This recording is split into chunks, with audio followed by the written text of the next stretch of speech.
Welcome to another edition of Your Impact Attack. That's right, it's Your Impact Attack. We're talking about the C in the VBC. This all belongs to you.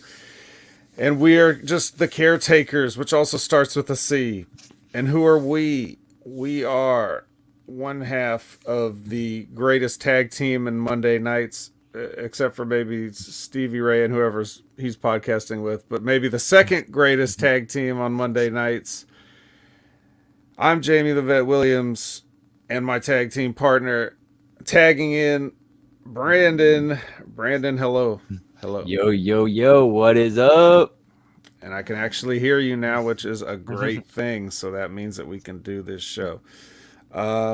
And what a show we have. We are talking about an episode of Impact, the Go Home for Sacrifice. If you can call this home, I'd move out immediately if this is where I lived. But yeah, like Like lots to that, talk about. like that poltergeist house. Oh, yeah. Get out. Okay, no problem. I'll never watch Impact again. But anyway, speaking of the C and the VBC, who do we have with us, Brandon, so far?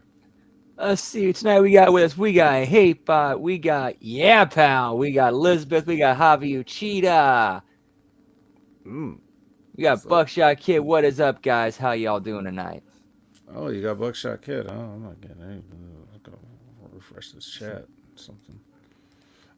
But yeah, so I'm sure there'll be more people trickling in as we come in. Okay, yeah, my chat was frozen. All right. So yeah, so basically, what do you say? Should we just jump right into it, or do we have anything pressing to talk about at the top? Huh. I don't know, you got anything? Apparently, apparently not. No. Hatebot said, either of you from Anaheim? No. What the hell is wrong with you? Oh uh, yeah, there is that. I forgot about that. which is what? Hmm? The injuries of Mickey James and Josh Alexander. Well, that's going to come up throughout the course of the show, as especially on Sacrifice when they had to address it. So we'll talk about that in due time. But yeah, no one's from Anaheim. No one cares about Colorado Avalanche either. So it's just fine. We can all not care about hockey together while Hatebot cries in the corner. Oh, Jerome just showed up. All right, what's up, Jerome? What's Um, up? let's go ahead and so we're gonna start off this is the March 23rd edition of Impact. That is correct. All right, keep your shirt on. Um, we've got the design. We got the design. Shout out to Billy Madison. Design and Callahan versus Time Machine to kick us off. Um, Now, perhaps inspired by, the sort of part of the plot of Back to the Future 3.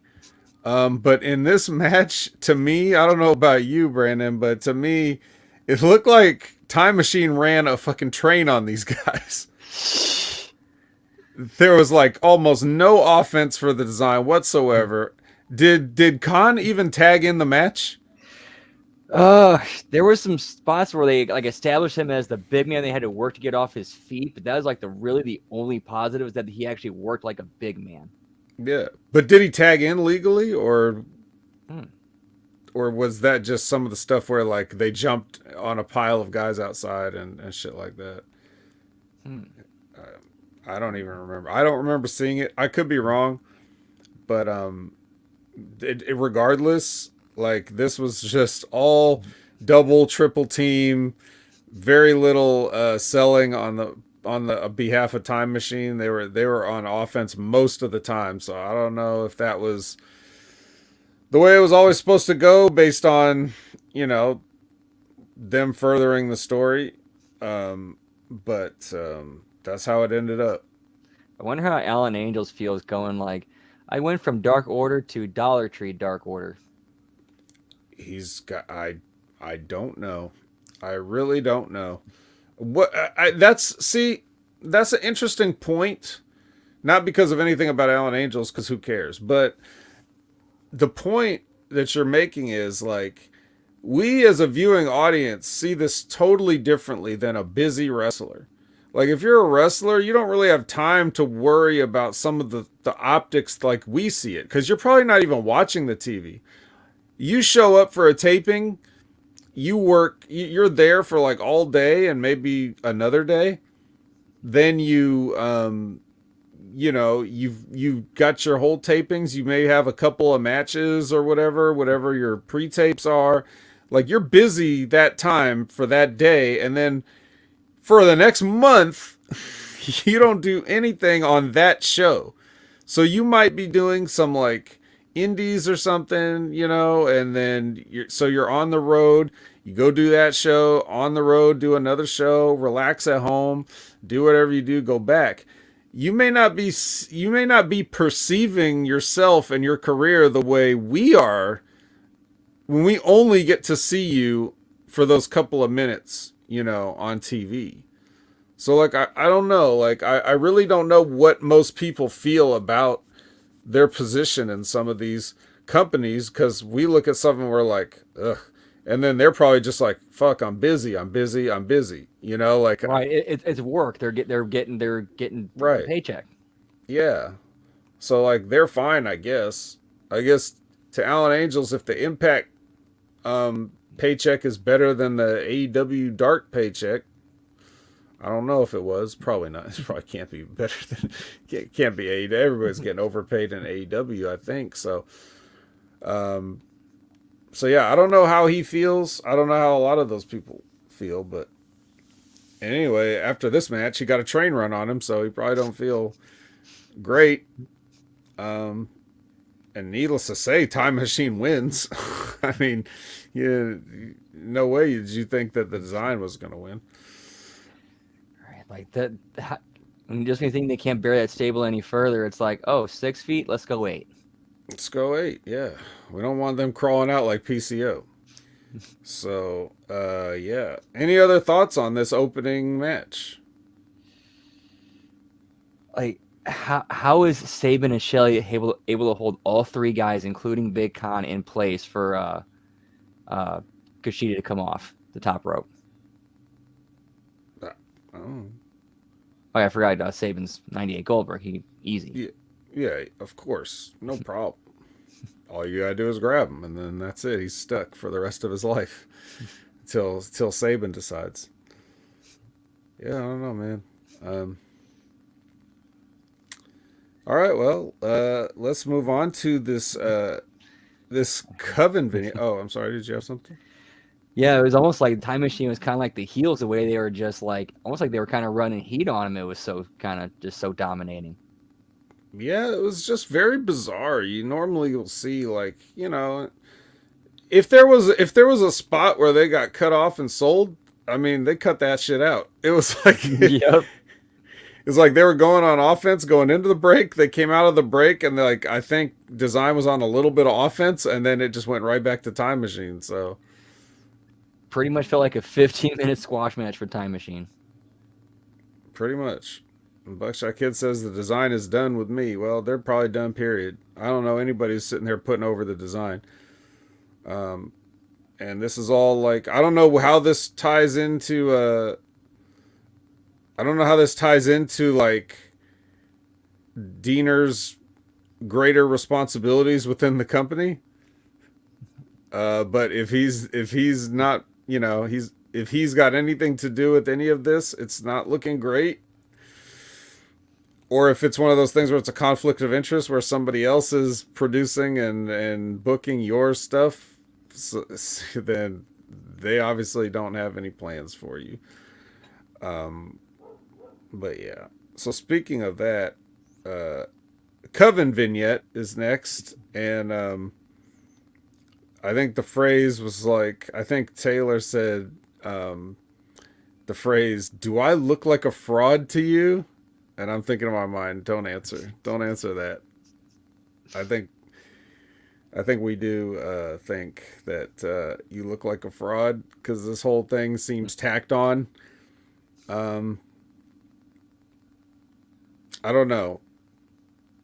The Coven is like already. I just don't even. There's not only is there more gimmicks like this going on in the wrestling world, but now you've got, you know, competing dark arts gimmicks on Impact. That's already one of my least favorite things.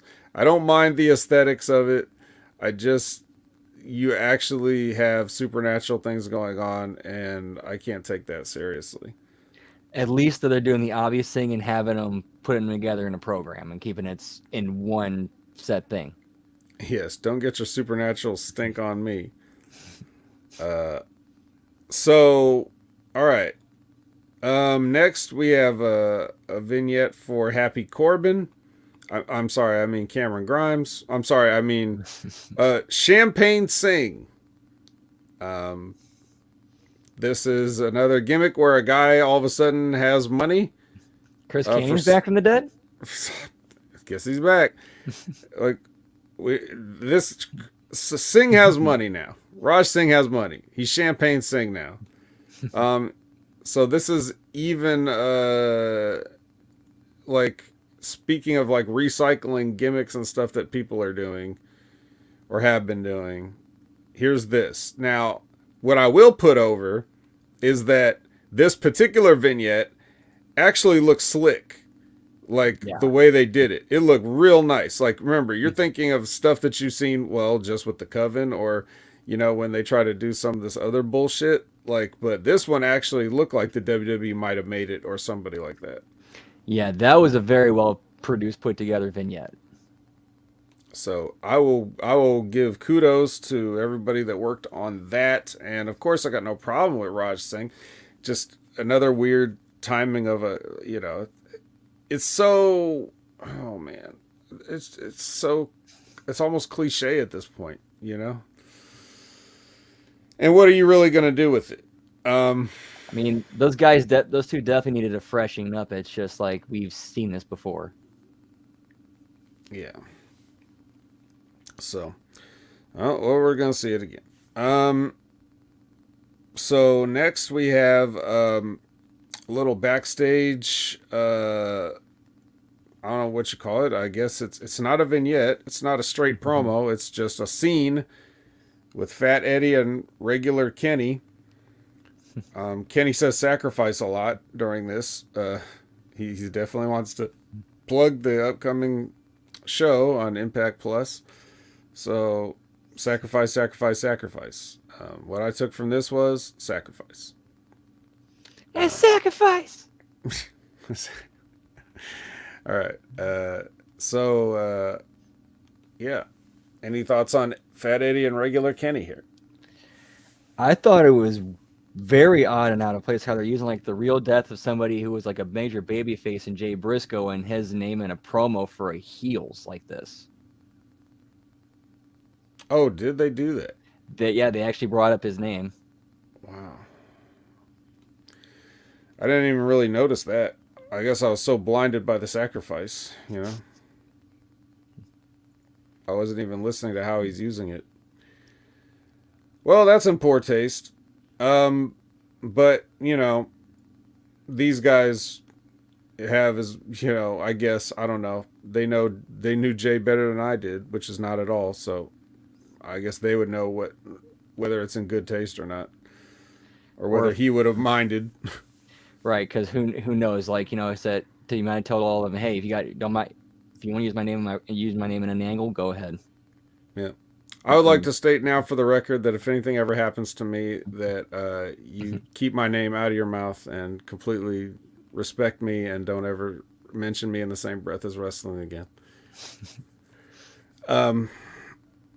Just kidding. You can use me for an angle, especially if you can get some heat. Yeah, so let's see. Next is Savannah Evans and Deonna Purrazzo in a singles match.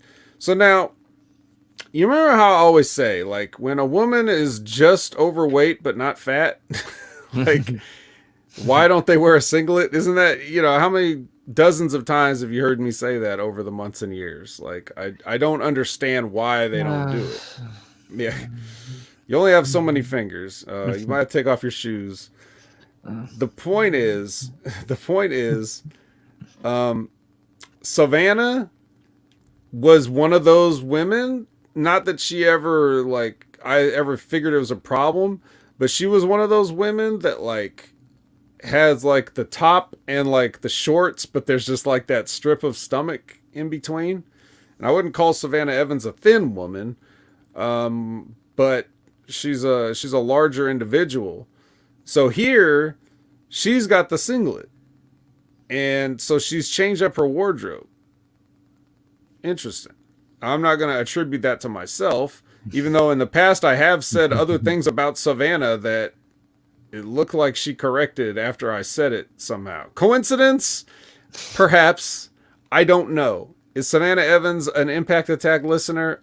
I don't know. Is she a big fan of me? Does she want to use my death to get over in an angle after I'm gone? I don't know.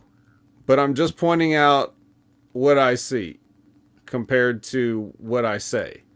So Savannah's got the singlet. She looks good in the singlet. However, that's not going to matter anymore. And we'll tell you about that when we get to Sacrifice itself. But Deanna is still wearing whatever she wears. But this gives another loss for Evans. Okay. And then we get heat on Deanna afterwards. You know, that's how they pitch. It's like, well, you're gonna get your heat back because you're gonna beat up Deanna after the match. So it's okay if you do another job. And for that purpose, which the whole idea of this would be like, oh, we're just softening up Deanna for her match with Giselle. Why are we even having the match? Just jump her right at the start. Like, as soon as the bell rings, everybody jump in the ring and kick the shit out of her. Or don't wait till the match even starts. Just beat her up on her entrance. Or do whatever you're going to do. If you're worried about, like, getting heat, you don't also have to give Deanna a win. Like, we all know that this woman had, like, 2 belts for a long time, was beating everybody. It's like, you're not going to get her any more over by having her beat Savannah Evans again, but it makes Savannah Evans look bad if you're trying to make her some sort of an imposing figure and just have her lose matches. It's not an equal thing. And plus, you can get that done in less than 12 to 15 minutes. Yeah. Yeah. You also free up some time to use for other things on the show that might need it. If you need another couple of backstage whatevers or a vignette or something. Get more people on the show. Like, where was... I don't remember seeing the X Division champion anywhere. Nope. I mean, he had a match at Sacrifice, so nothing to lead into that, or who his opponent even was. So there could have been something there. I don't know. The match itself was fine. What they did in the ring was fine, but what I'm saying is, like, didn't even need to be that. And all we took from it was, oh, this giant badass loses again. Not really what you want, I don't think. Yeah, any other thoughts on that? I did think the finish was creative with the her dodging her being held by Jay, dodge the kick, and then knock Giselle off, throw for the roll up. Okay, the deadly roll up. It's very deadly. Yep. Only Chris Sabin is a deadlier one. But yeah, so yeah, good. Like I said, stuff in the ring was fine. It just wasn't the right match at the time or where they're at in the story. No. You know, I get it too. You know, like, regardless of the finish, at the end of the day, you're still, you as an individual performer get something out of having a match. You get that's one more match of experience under your belt. You know, it's very, very, you know, part of your development. It's very important, but I would like, you can't have it both ways. You know, you don't have to do whatever they did. All right, flashback to Sacrifice 2010. The Guns beat 3D in some kind of match. I don't know. Beer Money was there. Triple threat. They didn't really. It wasn't clear what this was. I don't remember this. Obviously, this was like one of a million things that could have happened 13 years ago. So I think it was like a number one contenders match for the tag titles. wow, I wonder who won the tag titles. I think that was when they ended up winning their first ones, Machine Guns, after those number one contenderships. In 2010, Yep. It took them till 2010 to win the tag team titles.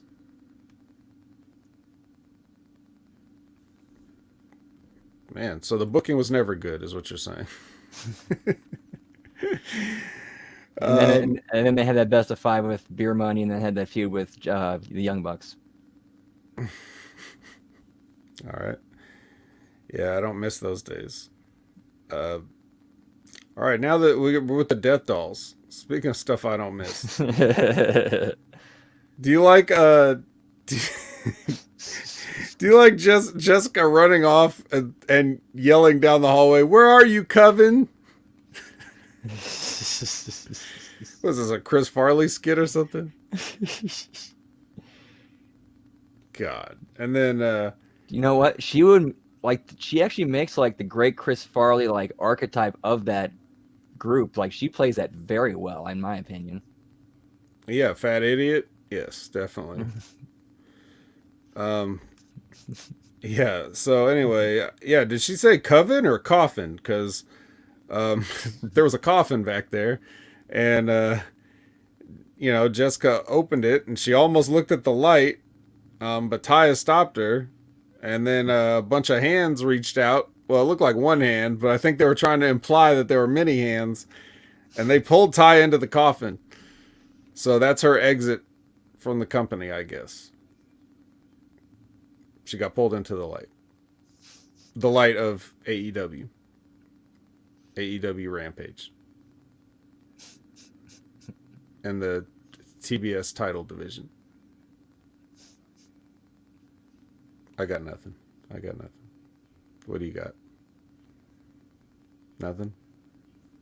It's not your favorite? Yeah, they're probably gonna. Elizabeth just nailed it. They were getting Havoc back. Is she? She didn't look in the light long enough. I mean, I think that's where this is leading to. Oh. Okay.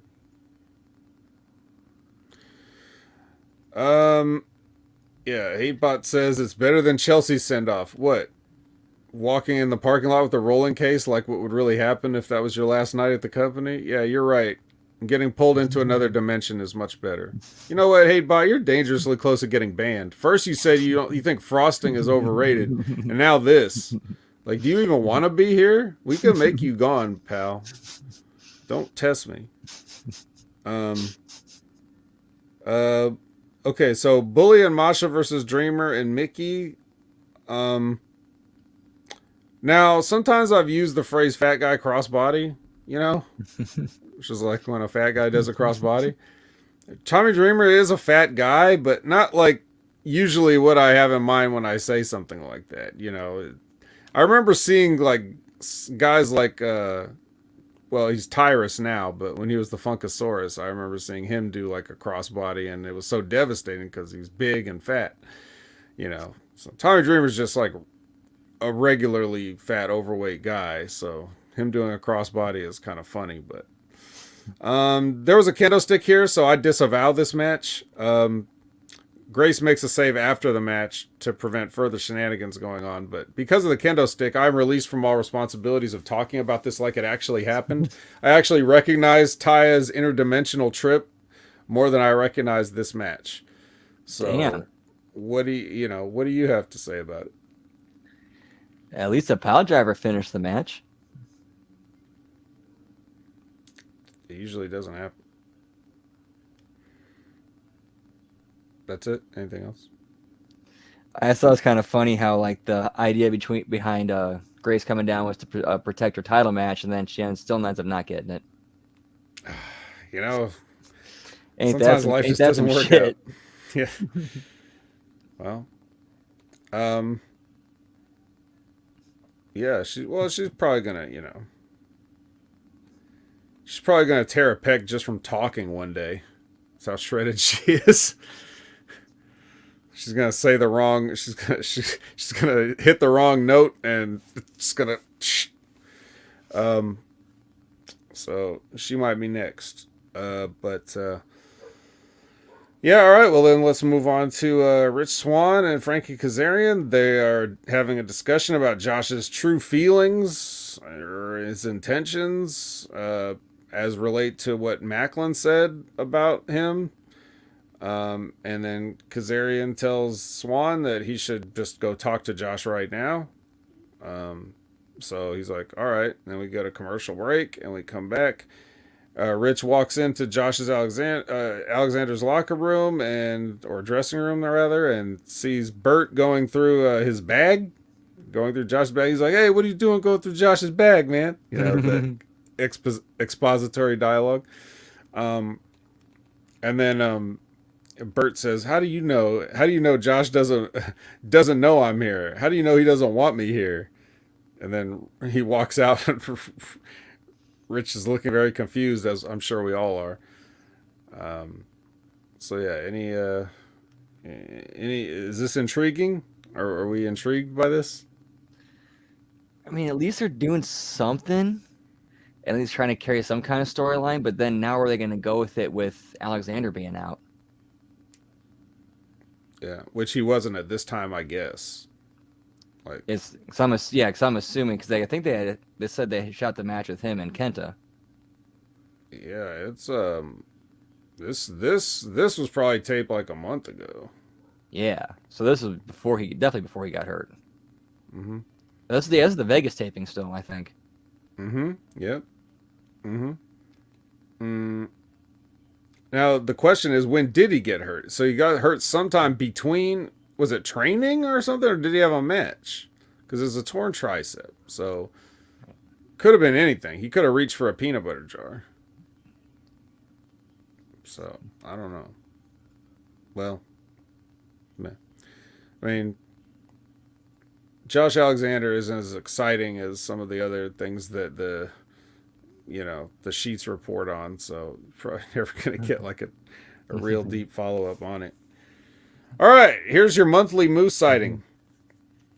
You've been out in the woods. Yeah, you've been out in the woods with the binoculars up in a blind, just waiting for a moose to come by, and he's finally did. So we get Dirty Hendry versus Moose Myers.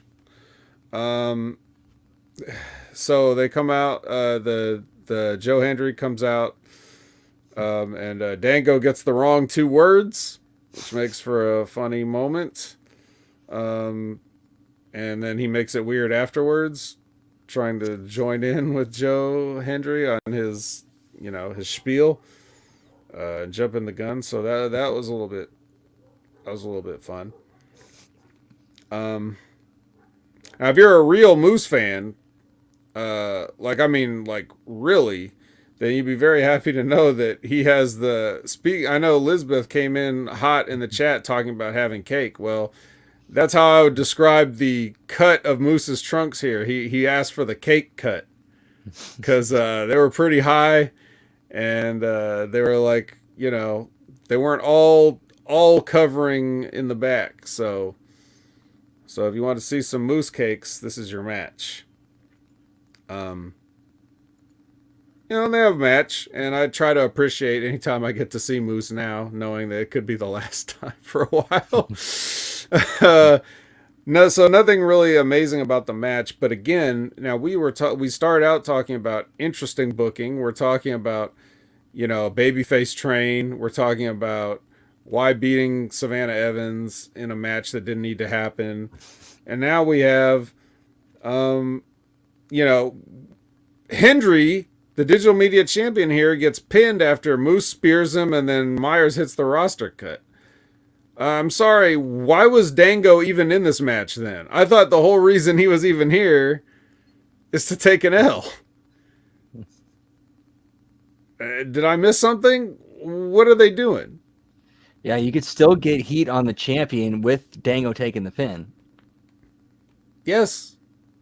I mean, even if the heat is just that he fucking lost, his partner lost, but he lost the match too. You don't have to beat him. And nobody thinks that Brian Myers is going to win the digital media championship. Like, get real. If they wanted him to have it, they wouldn't have took it off him. So you already know who's going to win. Don't make Joe Hendry take a loss.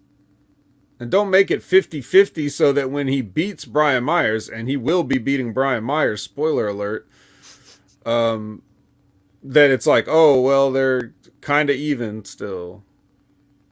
No. Just beat Dango. He's there to provide comedy and take a pin at this point.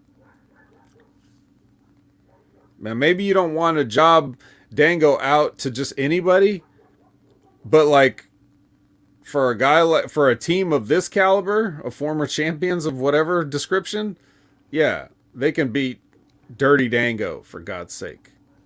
The assistant director of authority. Deputy. Any other, what do you have to say about this match? Any comments or observations? How about a little fun little Easter egg when they're trying to bring a little bit of Dancing Moose out a little bit when he started tapping his toe a little bit. Right. Just enough. Just enough. If he did it, if he tapped his foot one more time, it would have been stupid. But yeah. Just a little bit of catches himself and goes right back to the Mean Moose. Yeah. How does Moose, being almost 300 pounds, spear light as a feather, but Jordan Grace is out there breaking people's ribs? Oh, well, that's very easy, Hatebot. Moose is a football player. He knows exactly how to tackle and not tackle somebody. All right, moving on. Got rejected from football. Yeah. Yeah, he didn't quite get rejected from football. But yeah, dude, I mean, look, it's that, and it's knowing how to work. It's just all that stuff. I mean, I'd much rather be in the ring with Moose than Jordan Grace, because Jordan Grace doesn't look like she really cares what happens to you in there, as long as she gets over, you know? So people like that scare me.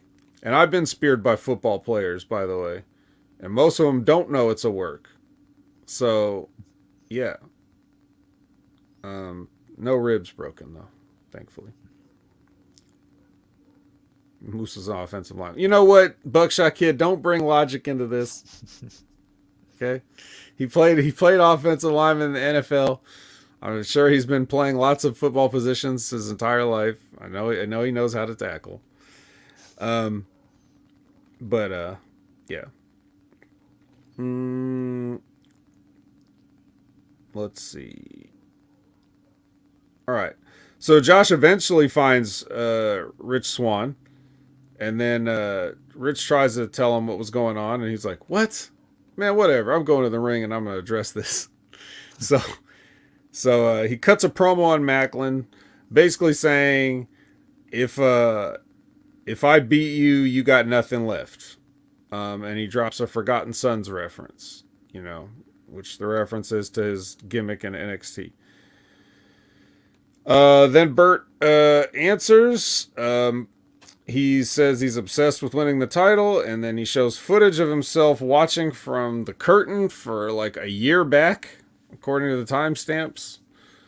And then he says he's going to beat Josh in his hometown. That's the way he wants to become the Impact Champion and whatever. So that's kind of how we end this show. Let's see. There was another one overall note I'll say is, except for the Death Doll stuff, there was really no lights. So that was nice. That was refreshing. Right, and that light was more like a mood light than anything. Right. So, yeah, I don't really count that. So it looked good overall. We know they've been to Sam's Town lots of times, and they've used the RGB lighting plenty of times. So they certainly could have done it here if they wanted to, and they didn't. But yeah, so this was just the show itself was, but it like But the bizarre choices in the booking is what would make me give it like a strong thumbs down as an episode. Um, but yeah. Where has Killer Kelly been? It's like she's in and out. I don't know. Minoru Suzuki posted a photo with her at something that he was at. So she really was hanging out with killers. But, yeah, I don't know. And Gotta learn from the best.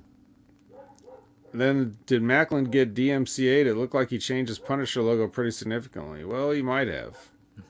Yeah, you can't just have a Punisher logo like that. So it is possible. Man, I don't know what is wrong with my neighborhood and all these fucking people. Somebody was out there like mowing their lawn an hour ago. I'm like, bro, I don't care if you've saved some daylight. Just fucking get your ass in the house and shut the fuck up. People are having dinner. You don't mow the lawn. Shut these fucking dogs up. Anyway, I don't know if you guys out there can hear that, but hopefully not. All right. So anything else to wrap up that episode, or are we moving on to Sacrifice? No, I thought it was interesting how they actually like followed up on that whole comment of how like you had a whole year to scout me and you didn't, and he reveals like actually I have been scouting you the entire year. Right. There you go. So, and the announcer made a big deal out of it. He was all in for a year. Like, okay. All right. It's like they know how to follow up, just not the right things. Yeah. Well, yeah. That's a problem when you have like these. I don't know how big their creative is. I don't know how big if there's a team. They can't have a lot of people. So it should be easy to keep a lot of things under, supervision as far as the continuity. But then you got your, the fact that you tape all these things at once, and then by the next time that you have to tape, some of the stuff's probably not going to be as fresh in your mind. It's not like you're constantly watching it back or looking over your scripts. And if they are, they're not paying attention to it. Right, and you don't necessarily know who you're going to have, from taping to taping. Right. So yeah, exactly. So now we're heading into Sacrifice, and we're here. We've got a 66 and 2/3% chance that we're gonna make it through this review. On the countdown, we had Fat Eddie versus Bhupinder Gujar. Not sure why. I don't really remember. Did something happen between them? Yeah, they brought up as Gujar's issues with Bully Ray because of he was standing up for Tommy Dreamer, but then what's Eddie Edwards have to do with it? Well, he's fat, so I guess they figured.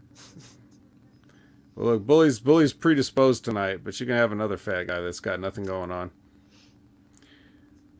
This fat guy's letting his friend fight his battles for him, so you can fight him.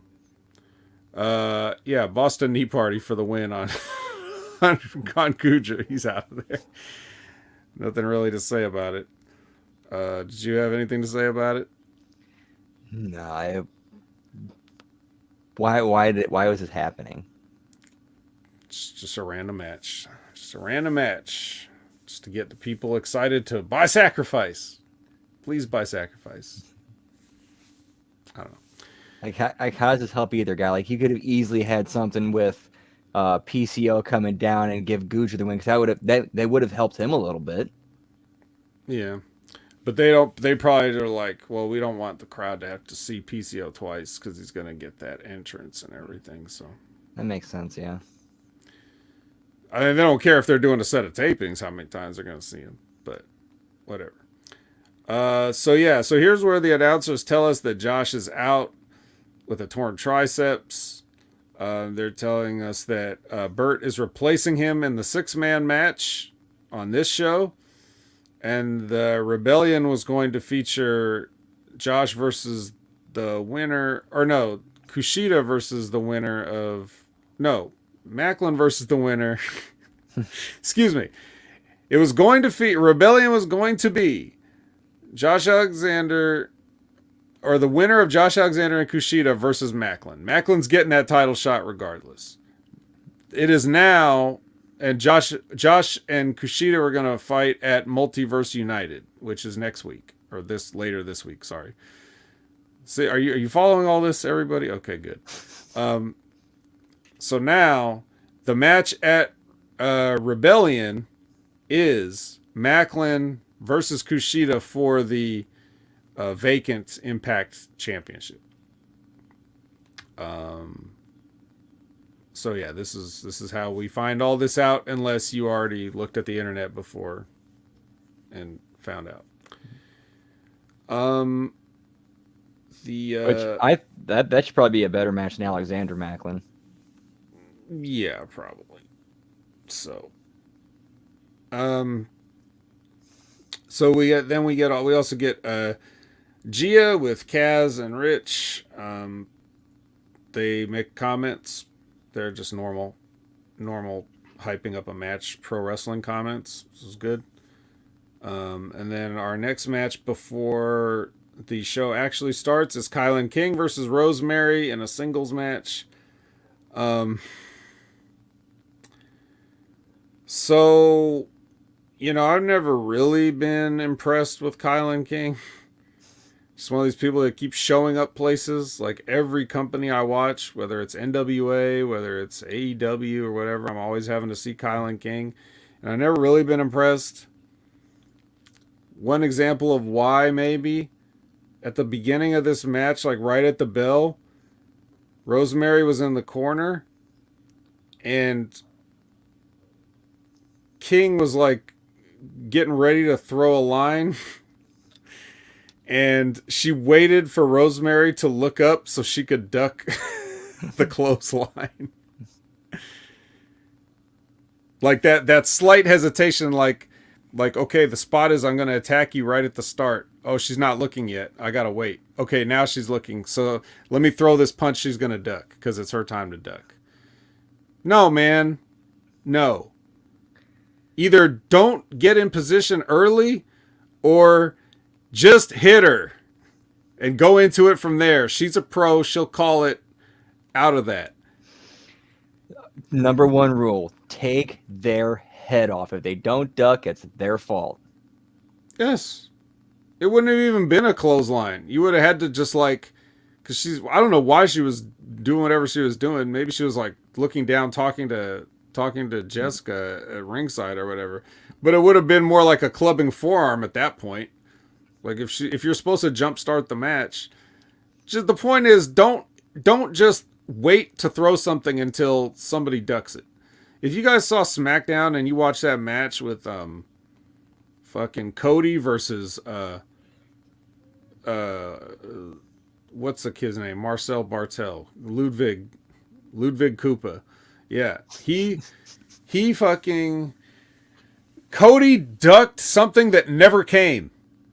He just ran at him and ducked. And Kaiser had to throw a punch or a forearm or like a clothesline after the fact. After Cody already went by. This guy's about to be the one that ends the bloodline streak. The other thing I can think of is somebody called something they didn't hear, or somebody forgot to call something, or Wow. Wow, for Cody, for that's something to happen like that for Cody. Yeah. Well, people praise Cody a lot, but I mean, at the end of the day, he's still fucking Cody Rhodes. So, my father is Dusty Rhodes. So yeah, that was awful. And then for the finish, Jessica goes and punches Taylor on the outside. Which allows Rosemary to hit the spear for the win. So, yay, Rosemary's up. There you go. I did like how they pointed out on commentary as Rosemary made her entrance how the body that she or the host that she occupies is from Canada, so that's she's getting a hometown reaction. The host that she occupies. Great. Now, was the host called Rosemary, or is the possessive demon also identify as Rosemary? That's the name they picked. Interesting question. We'll find out as the story unfolds. Yeah. All right. Well, we probably won't find that out. But just in case anybody was waiting to find that out, I don't wait to find that out. We probably won't. All right. So we're here at Sacrifice now. It's the main card. You can watch this other shit on YouTube for free. If you want to watch this, you're gonna have to find the site, and, or pay for it. Oh yeah, I saw this on the Impact on theirs, and again they had the thing before the pre-show. They had the thing with Dave Penzer getting the crowd warmed up. Maybe they like that. Maybe they like. Hey, maybe people like David Penzer warming up a crowd. Maybe that'll make them buy the. Yeah, but there's no video though. It's just the audio of it. It's like a black screen, and then it goes in like he does the thing, and then it goes into the intro package. I see. All right. Well, our first match is once everything that's being shown and everything is supposed to be is Mike Bailey versus Jonathan Gresham. So yeah. So Liz, just to add on to what we said earlier, Rosemary has to be the host. A demon doesn't really want someone to know their full name because if they do, they can be summoned and controlled. Yeah, but if they're picking the name Rosemary because it's a human name, I'm sure that's not a demon name, so it can be a made-up name and then they can't be controlled with it. So, check, Elizabeth. See if you can move yourself out of that. So yeah. So John Gresham comes out in a t-shirt. Like, this guy has like robes and flags and the big octopus skull mask and all this other shit. And now he's on Sacrifice and it's like, yeah, t-shirt. Okay. Yeah. So the story is that they're friends and they're sort of grappling, and but then like some things happen. Like there's supposed to be a rope break, and Gresham accidentally hits Mike Bailey on the break. Like he goes to put his hands back like that, and paintbrushes him on the nose or something, and then he apologizes, like I'm sorry. And they shake hands and everything, and then he puts an Indian deathlock on him, and Bailey gets to the ropes, but Jonathan Gresham can't undo his leg, so he needs the referee to help him undo his leg, and Bailey thinks he's holding it on too long. So like this is what gets the tension to boil over, and then it gets violent from there. I like that story. That's how you're supposed to do a match like this. If you're going to do this type of a match, that's exactly how you do it. So off the bat, they started out right. Jonathan Gresham did do a leg chop. I'm not happy about that. But nonetheless, Bailey did a standing moonsault on the apron. So like, if you picture Gresham laying on the apron, and Bailey just is like standing right on the apron and does a moonsault, just standing moonsault, and the knees just narrowly miss Gresham's face. Like if his knee would have hit Gresham in the nose, it would have exploded and there would have been blood everywhere. And John Moxley would have been like, "It's a little too much blood for me." Yeah, that was nasty. I was surprised they didn't get. Pretty sure he got a receipt later on in there for that. He might have. So, a lot of this was all right, but there was a couple of things that just, like the finish, right? So they work on, like Gresham works on Bailey's leg the whole match, even with a chop. He even used a chop on it. And the finish of the match is that Bailey, okay, so Speedball misses the ultimate weapon, which means that he just did like like a shooting star off the top and landed right on his knees. Isn't that effectively that would happen? And then Gresham applies the figure four, like he grabs him, slaps the figure four on, and then Bailey immediately reverses the figure four, and Jonathan Gresham taps, like almost right away. First of all, when's the last time you ever saw somebody tap out to a figure four reversal? I think it's the first time I've personally ever seen it. If anybody in the chat's ever seen it, hey, let us know. But most people that reverse the figure four don't end up winning with it. But especially if the other guy is the one that's had his leg worked on. You know what I mean? Like, if you were telling the same story, but it was Gresham's leg, and then you reverse the figure four on him, and he has to tap out because his leg was already in bad shape, that makes sense. This doesn't make sense. So they had half of a good match. They told a good story at the beginning, and then the finish kind of it flew in the face of almost everything they did to me. I don't know if the fans cared, like, because they seemed to be into it, but for me, just seeing that, it's just like, I don't know, it's like a cat getting pet the wrong way or something. It's just like, ugh, no. What about you, Brandon? What did you see in there? For one thing, we need guys to stop adjusting your gear in the middle of the match. So I saw Gresham adjusting his tights, and then when he got on the outside at one point, was laying on the ground. Yeah. Yeah, that finish was just like also out of nowhere too. Like, huh? Yeah. Just sorry, I don't like it.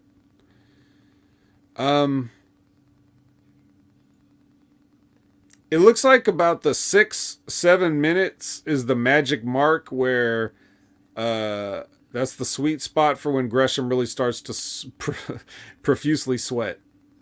Like he's got about 6.5 minutes or so, because he came out dry as a bone, and with very minimal, like, running and overly exerting yourself cardio wise, he's sweating, and so like I'm just concerned for Jonathan Gresham. Yeah,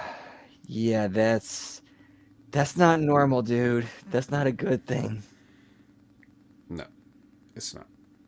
However, they looked like they were going to do something post match, but there's no time for that because they cut away from whatever they were about to do. It looked like Jonathan Gresham was going to go shake his hand or something, and they were like, no, fuck that. We got to cut away from this and get to Brian Myers with Gia and no music underneath. Interrupted by Moose, who declares his intention to help Myers win the Digital Media Championship. Santino is right there, and he's like, I can hear you, and then he forbids Moose from going to the ring. So that was your Moose sighting. Your Moose sighting was him stooging himself off that he was going to cheat and getting banned from ringside. Why would you say that in front of a camera? Because that was the spot.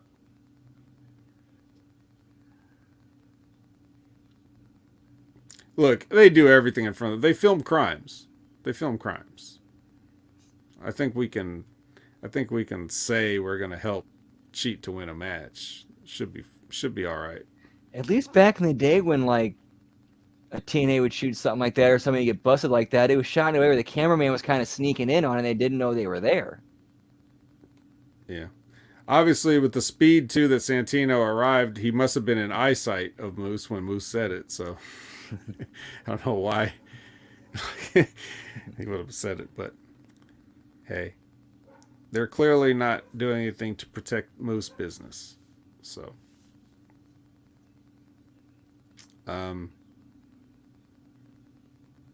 and Colin is getting personal messages across to me in the chat. You could just text that at some point if you wanted to talk about Elden Ring.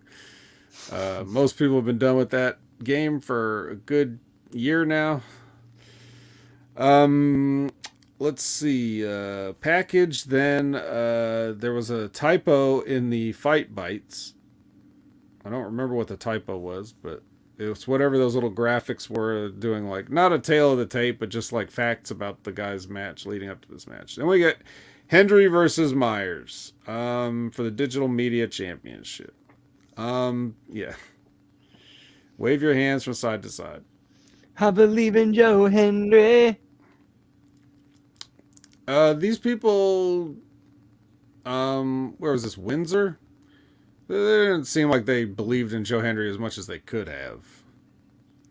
Kind of very low quality belief, out there, up there. Canadian people, Buckshot. Maybe you can speak to those Ontario folks, but yeah, this was boring, but it was fine. Hendry gets a clean win, like I said he would. I don't have no notes on this match. I was just watching it. I'm just like, yep, this is a wrestling match. Nothing really particularly fun happening with Hendry and the character. Myers is Myers. We know you're just waiting for, anytime he's in the ring, you're just waiting for it to be over. So, like I said, it's fine.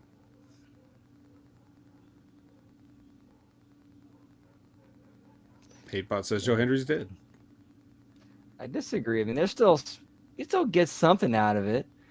I mean, like that character can easily pivot to be a heel. Mm-hmm. But I think it might be might not be too early for that. In fact, it might be the right time for that. Yeah.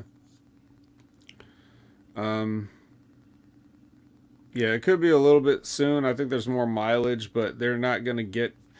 The way they're doing their TV, they're not going to get anybody over like this. They're just not. Like, who's getting over? Who on Impact is getting over? Anybody? I'm just throwing it out there. Like...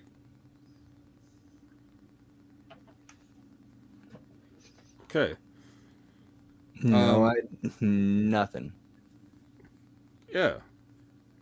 It's not happening. All right, Santino and Mickey are with Gia. Mickey has a rib injury, she says. So she's saying that she hopes that she'll be cleared in time for Rebellion, but there are options in place if she can't, which Santino tries to explain. No, Santino's not getting over in Impact, Colin. Santino has been over, and they're trying to use him to rub off on them. That's completely different.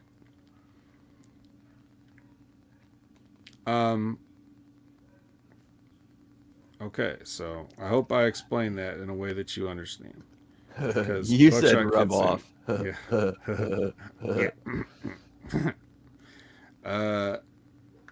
So we get a package. Then it's Giselle versus Deanna. All right, now here's where Savannah Evans gets a new look. She's now the director of personal security, and she's got a new hairdo. She's got glasses, like sunglasses. She looks almost like a Secret Service person if like they took their jacket off. She's got like the white tank top style top and like a holster of some kind. It's not actually holding anything, so it's just like some straps and buckles or whatever. But she looks like she's got that kind of look going on. So, okay. Good. Grace has bigger arms than Goldberg. You're talking about Chris Sabin, right? Yeah. So it was a good match here. Venus de Milo wins it for Deanna, and then they get heat after again.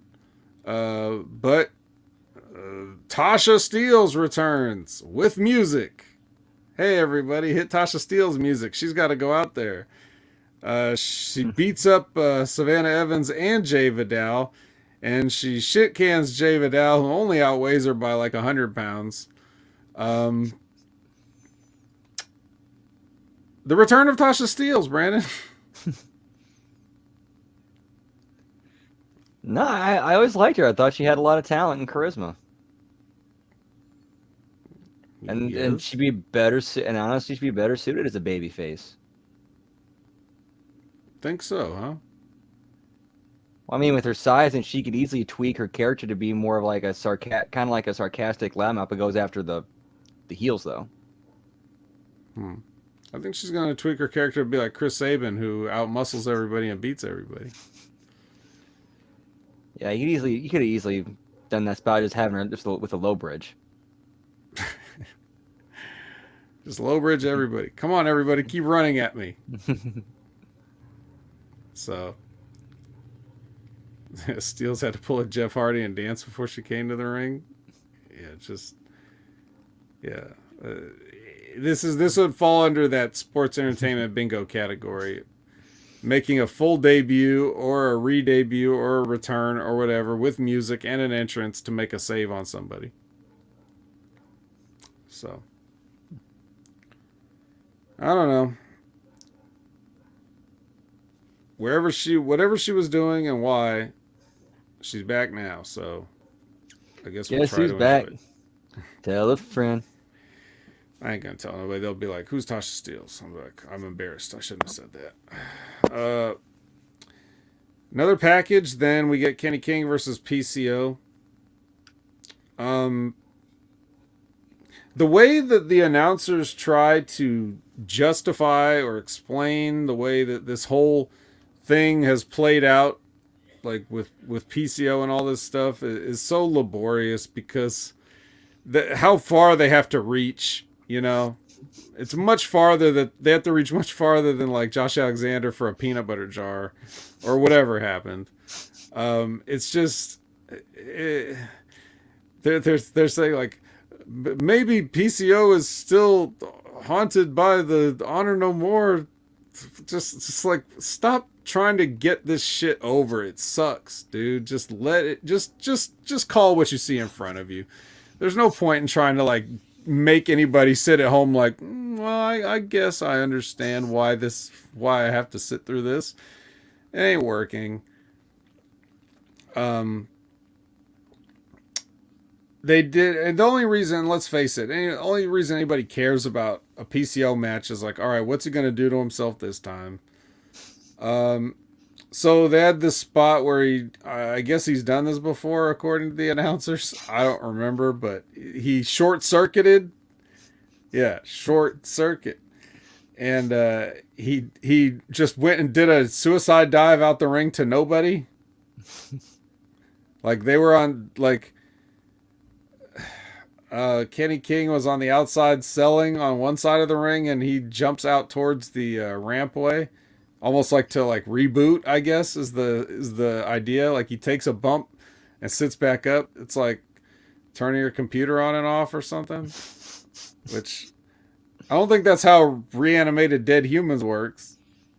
Wouldn't you run the risk of just dying again for real and staying dead if you did that?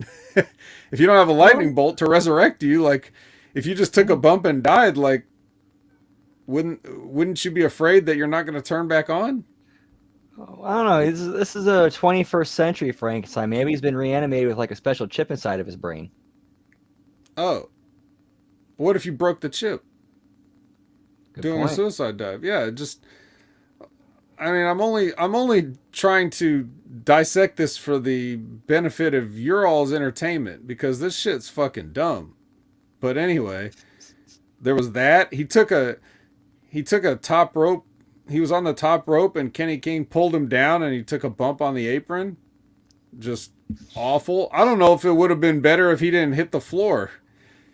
Like the way you hit that apron, the only way I could describe it is potentially spine severing.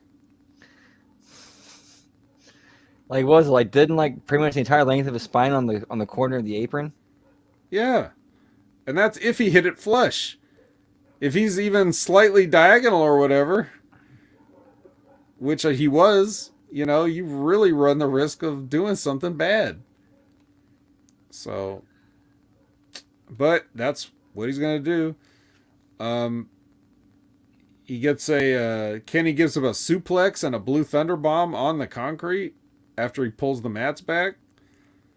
And then the finish is PCO hits the floor to restart his heart. Yeah, I guess. Well, I mean, it seemed to be working before he got a running start and jumped out of it. So I don't know. Um, yeah, blue screen of death. KO punched through the chair. So after the tall lady ref looked like a complete imbecile getting jostled around trying to eject Eddie from ringside while all this shit is going on behind her. Like she's leaning through the ropes like, get out of here, and people are like bumping into her and she's just like refusing to look behind her at the match that's happening. She's like, no, I'm not going to look at all this stuff that I can hear, feel, and probably see peripherally. I'm just going to keep focusing on Eddie so you guys can do your shit. And then Kenny gets the chair. PCO punches the chair, hits him in the face. PCO wins with a chair KO punch. This is fucking rotten. So, anything to further elaborate on this? Labyrinth says the ref was yelling, "Feed your wife," and Eddie was just refusing. It's like, no, not me. That's my food, mine. Yeah. No, starving Lishy, that's my pie.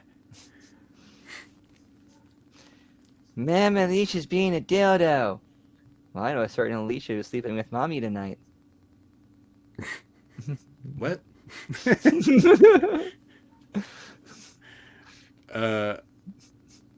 Yeah. So, all right. Did PCO do his dive? Yes, I mentioned that. While you were talking about the fucking Avalanche game, I was talking about all the dives PCO did. It's amazing. It's amazing how the wrestling podcast will tell you about the dives. We get a vignette for somebody named Jody Threat.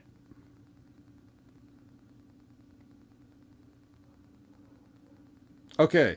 Next is Don't we have some? Don't we kind of have somebody who's kind of like fifth archetype in Masha? Yeah, but this girl is Canadian, not Russian. Oh.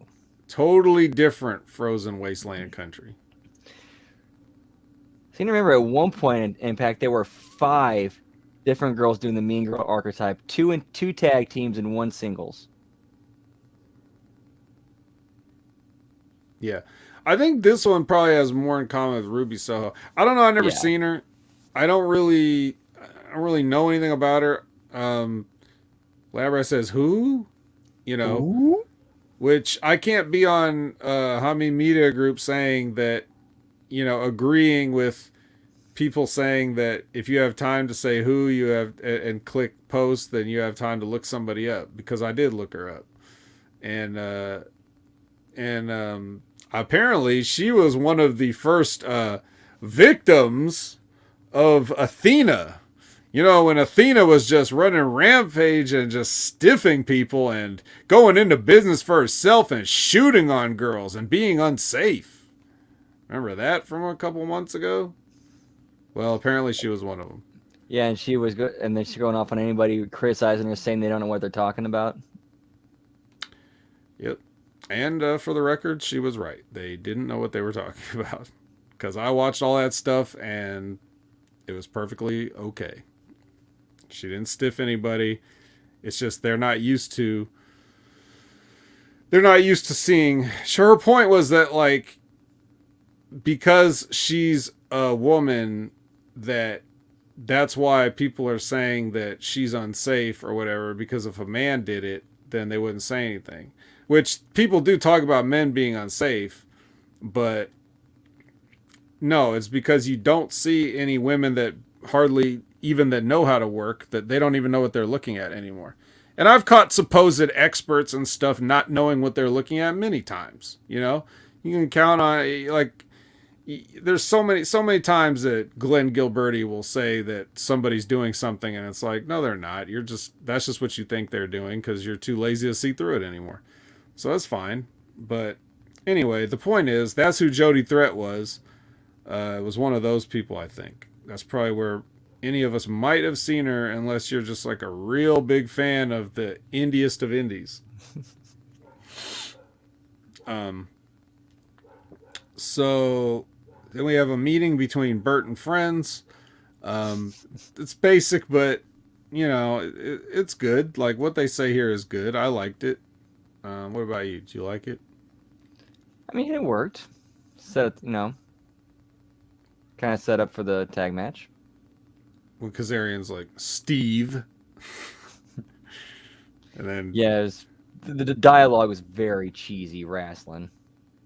All right, now is Lince Dorado versus Trey Miguel for the X Division title. What? Lince Dorado? I was not aware that he would be here. So that just goes to show what we were talking about earlier about, Trey Miguel not even being on a show and just having a random opponent here. Lince Dorado had the Hugh Hefner robe, which I was writing that down right as Tom was saying it, making the same joke. So it's pretty simple. For his entrance, I'm sure you're all here to see what happened there. Trey missed the circle on the entrance, but he actually got the M, I think, this time. What do you think? Did you think he got that M? Like he seemed like he finished strong. He's getting. I mean, if he can keep progressing, he'll get it. Yeah, definitely an improvement. But he did miss the circle though. So Lince Dorado, one of my more favorite luchadors, I'd say.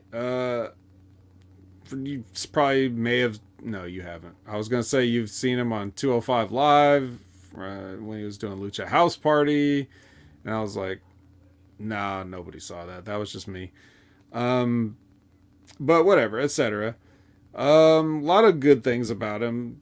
Good physique. Great body control. He can work. His strikes look good. He knows how to get the people into it, and he did.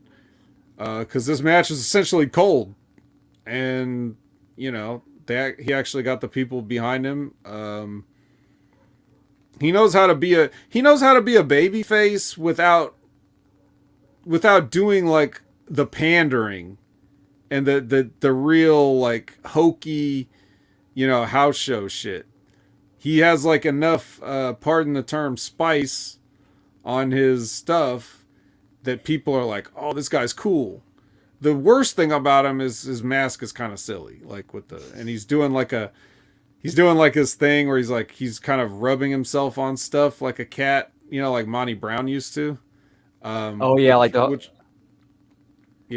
marking his territory, which it was cool when Monty Brown did it because he just did it the once. But let's say Dorado tries to get the cat gimmick over more than maybe he should. But that aside, no big deal. He also speaks perfect English, if that matters, because he's, I believe, Puerto Rican, actually. Not that means you guaranteed to speak perfect English, but just throwing that out there as another thing that I know about Lince Dorado. I'm basically Lince Dorado's biographer at this point. I'm your one-stop shop for all Lince Dorado knowledge. Anyway, Trey Miguel wins. With a standing West Coast pop is how I wrote it down. I don't know what else to say. They tried to go to the replay 2 times after the match and they never got it. It kept saying like Impact Wrestling Sacrifice and then back to real time. Like, what happened? I wanted to see the replay, but interesting. What did you think of Lince Dorado? The greatest luchador, and what did you think of this match? I like Lince. He's got. I immediately got him and knew already a plus. Even though I'd never really seen him wear that robe before, but that's fine. He made it work. And the match itself was decent. It just felt like it's out of nowhere. Like I would have loved to have seen something to kind of hype Lince and let us like on Impact. That's where a lot of that match time a lot of time that's spent in matches would have been great to hype this matchup let us know who Lindsay is so we can be more excited for this when it happens. Yeah. Or let him do a promo to say something about it. Yeah. I think they wanted to, I think they wanted to avoid something like, so, another guy, I don't want to say that Lindsay was debuting on TV. He wasn't really, but like first appearance in Impact. But, like there was a lot of chatter around Hijo del Vikingo on AEW, and people saying like, why am I supposed to care? That's what the comment I made earlier was about. Like, if you have time to say who, then you have time to Google or whatever.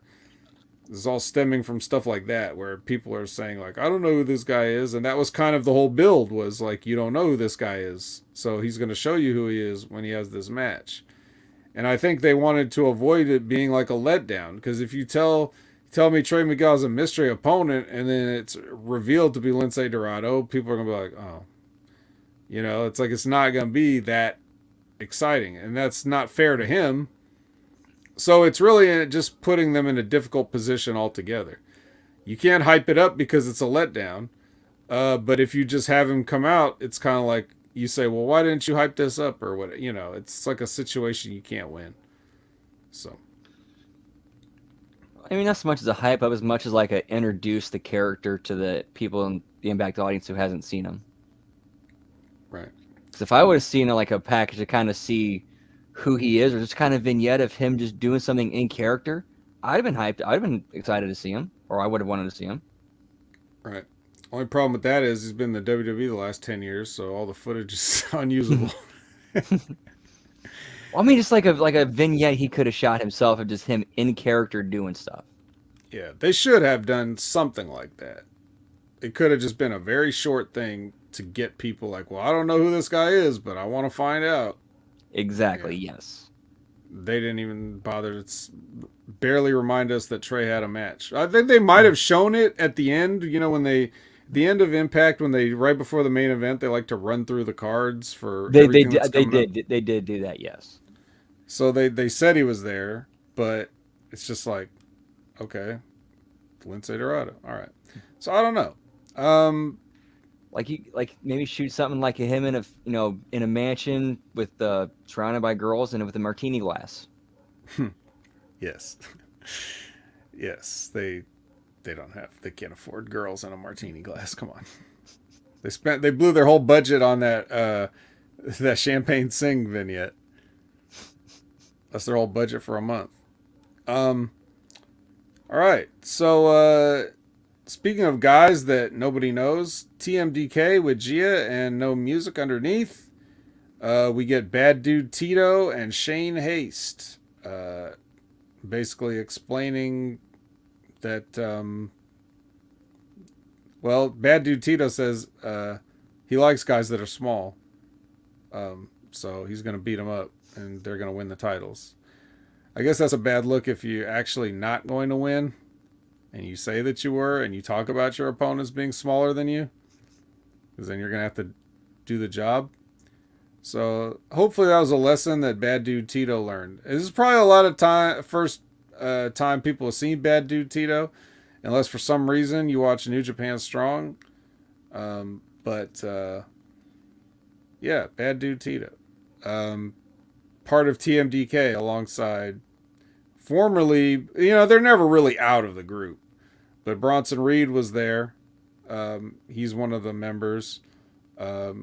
Mikey Nichols, who is Shane Hayes' tag team partner. They were TM61 in NXT and back to being TMDK in Australia and back in New Japan.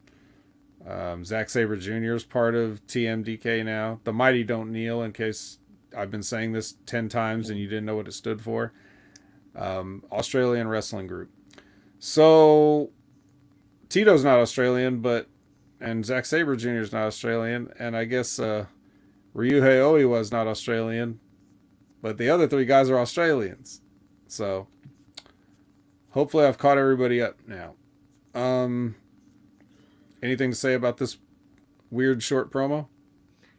I was not a fan of the content, but their delivery and their just enthusiasm and energy I liked. Okay. Well, now we get Tito and Haste versus Ace and Bay.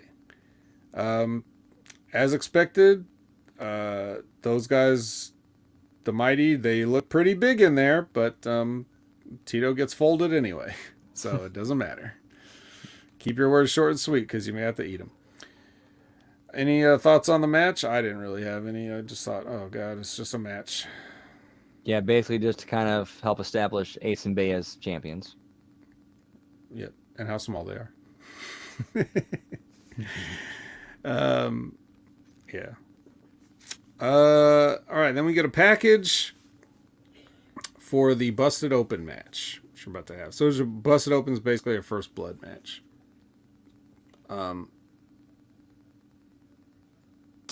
I almost wanted to go straight to the main event and come back to this, because I normally do things chronologically, and I really don't have anything to say about the main event. Team Josh versus Time Machine. I mean, is there anything that we were supposed to?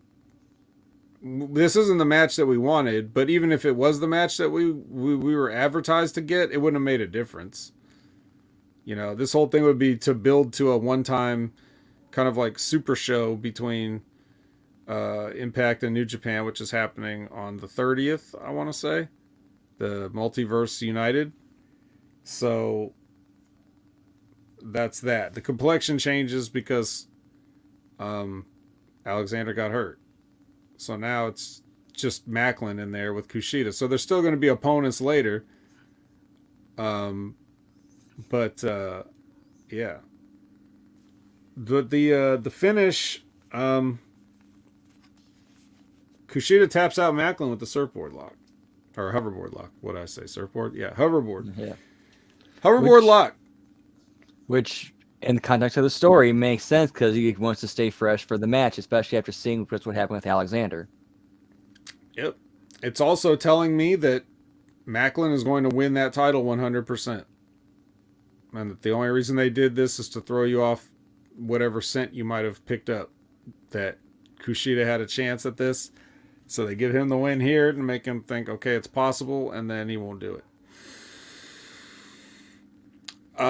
Even if they wanted to put the belt on Kushida for whatever reason, he's not going to be there long term. And they've been building towards Macklin being the champion anyway. So they may not have put him over Josh Alexander, or they might have. We'll never know now, but yeah, Kushida's only in this because he was already kind of tied in story-wise. If it were any other time, I think they would have found another contender for Steve Macklin to put more doubt on if he was actually going to become the Impact champion. So that's basically it. Right, it made sense in the storyline because he was supposed to get the next shot against Alexander. Yeah. So why? So yeah, you take the next guy and the contender and put them together. All right. So, but yeah, anything else to say about that main event? Because I want to go back to the Busted Open match now. I mean, no, not really. Just a six man to build. Kind of remind me like the old, kind of like some of like the back in the NWO days of like the like '97, where you'd see those 6-man main events that wouldn't really have much with the world title, but still be building towards like or continue the feud and angle. Okay. All right. So back to the Busted Open match. So all right, it's bad enough that we had to watch this match take place anyways.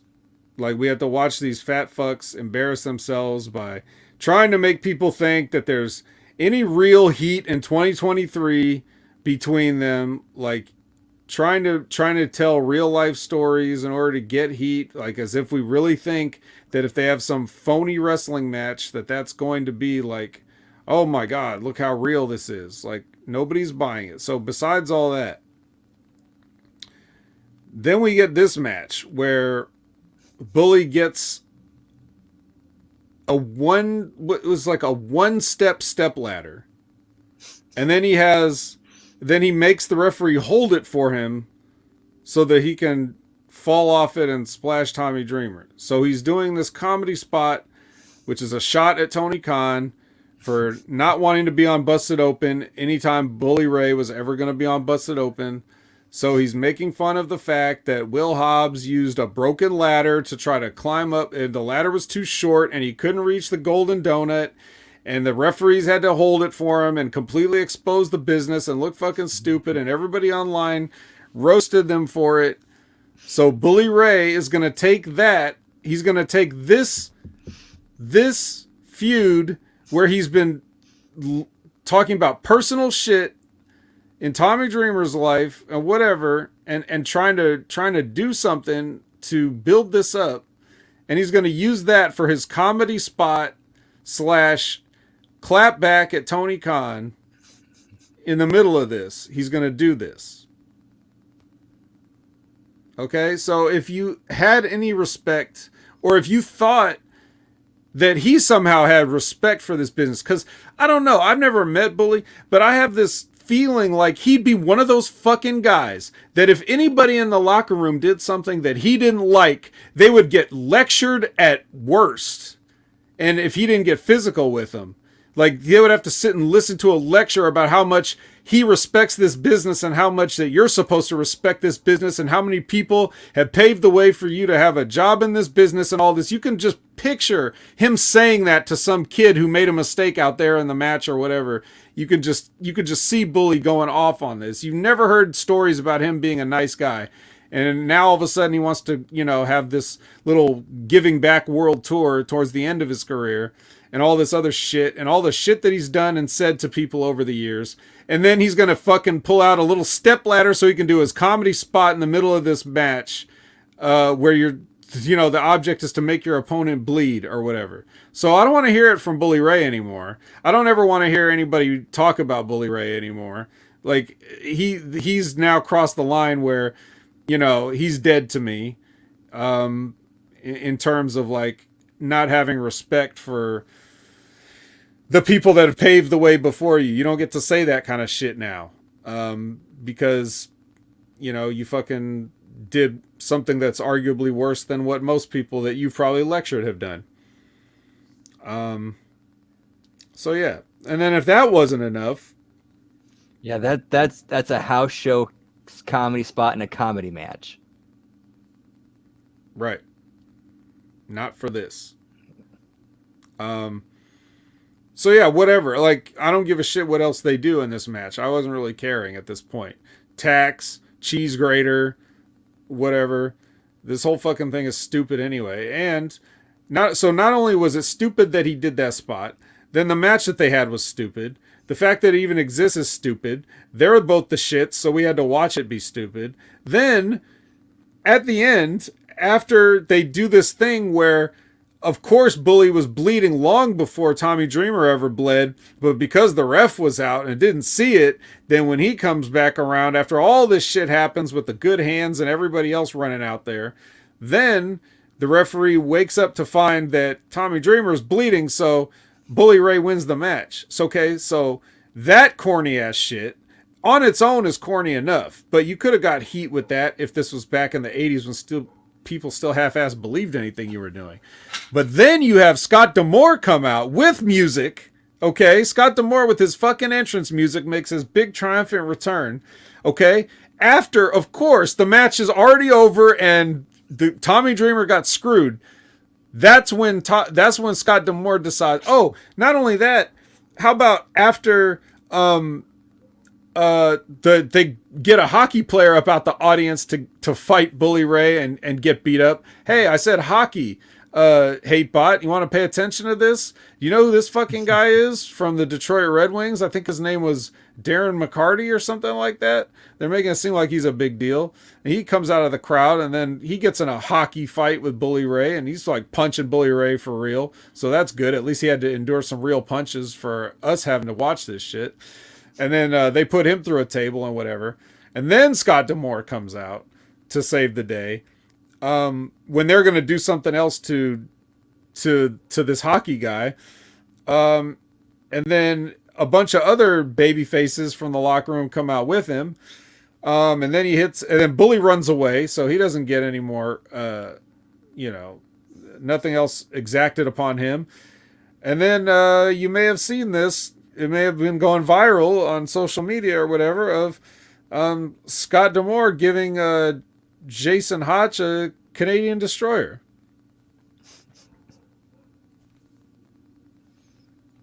Canadian destroyer on Hotch.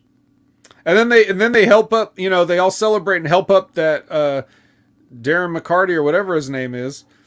And Tommy Dreamer's like on the outside. You know what? Timeout Media M5. Timeout Media M5 right now.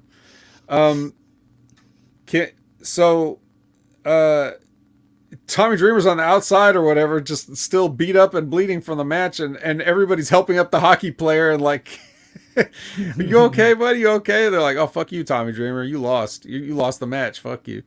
And you know what? They're like, who cares about Tommy Dreamer? And I'm inclined to agree. On second thought, yes, who does care about Tommy Dreamer? Who cares about any of these people?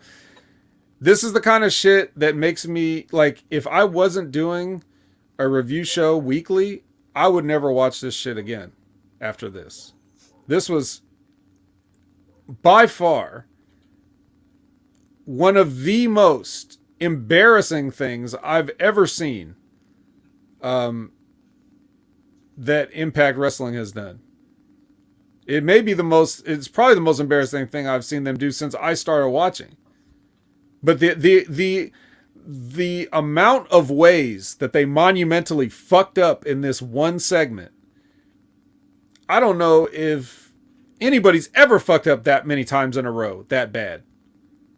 And I've watched entire episodes of AEW Dark Elevation. So, yeah, it was bad. I'm sorry if I didn't leave anything on the plate for you to finish, Brandon, but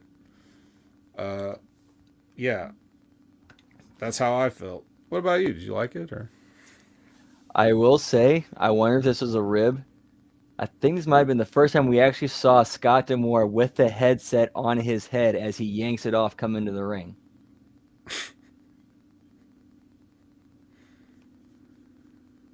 Which means he was watching watching the whole time.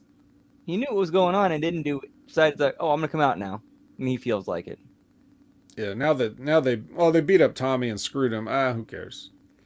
Oh, they pulled up a fan out of the audience and started beating him up too. I can't stand for that. I'm going out there. It's embarrassing. I'm embarrassed. Can't believe these people get paid. You know what I mean? Like, somebody's paying them. A company owns this wrestling company, and they pay people to put on shows like this.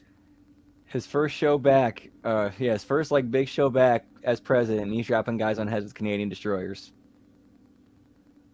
Yep. Because that's what really matters. Yeah.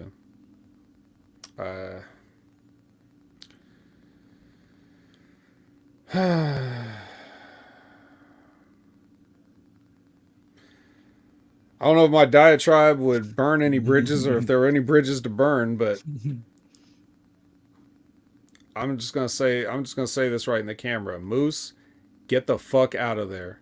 Get out of there now. It may be too late, but try anyway. Go see if New Japan's hiring. Oh, man. I don't have any muffins or anything.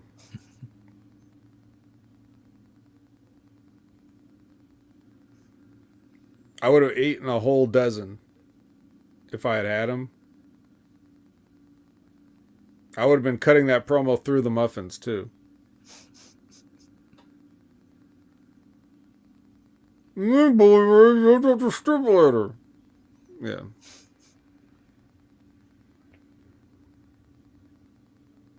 Yeah. So that was that. Um, well, I believe that's been our show. I'd like to once again conclude with fuck Bully Ray. Even the name, like, just Bully Ray. Like, I can't believe we actually have to say that with like trying to be serious. We call a grown man bully for how many years now? 12 now, I believe. Well, fuck you. Fuck Scott Demore for not only letting all this go on, but doing it, participating in it. We all know Tommy Dreamer had no self-respect to begin with. But fuck you anyway.